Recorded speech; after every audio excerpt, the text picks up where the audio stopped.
September 26, 1960 was a day that changed the world forever. It was the date of the first televised presidential debate in American history. In this corner, we have Richard Nixon, the current vice president for the past 8 years under Dwight Eisenhower, one of our most popular presidents. In this corner, a junior first-term senator named John F. Kennedy.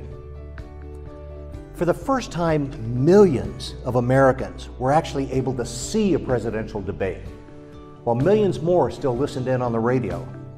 Now, after the debate, polls revealed that those people who listened in on the radio, they said Nixon won with a clear grasp of policy. People watched on TV said, no, JFK won. What happened? There are so many cues in this single frame of video. Let's look at just a couple from each candidate. We have Kennedy, legs crossed, facing the audience. He's still, his hands resting in his lap.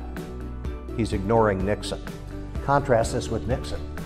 Nixon is seated in what we like to call the runner's stance, 1 foot forward, 1 foot back. Well, this is indicative of somebody who's anxious to leave. So watch out for this in your own clients and your friends and your family. His left hand is clenching the arm, making a fist pointed towards the audience, while his right hand is rubbing his leg.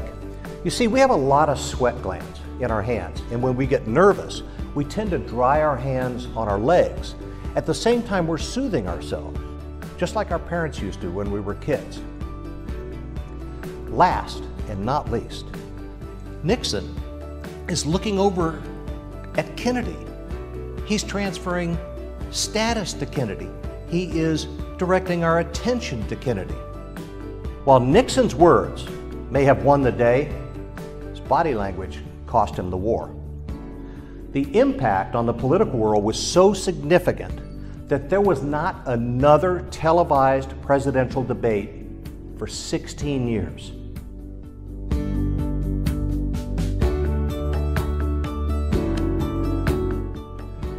Look, while I focus on body language and ethical influence, I readily admit I've got this love-hate relationship with technology. I love it. It hates me. We become so enamored with how fast we can transfer data, how fast we can share information, that it's easy to forget.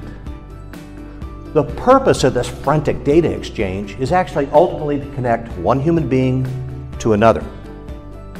And it's only when we're able to make somebody feel comfortable in our presence that we can establish rapport. And then, and only then, have we got a shot at trust.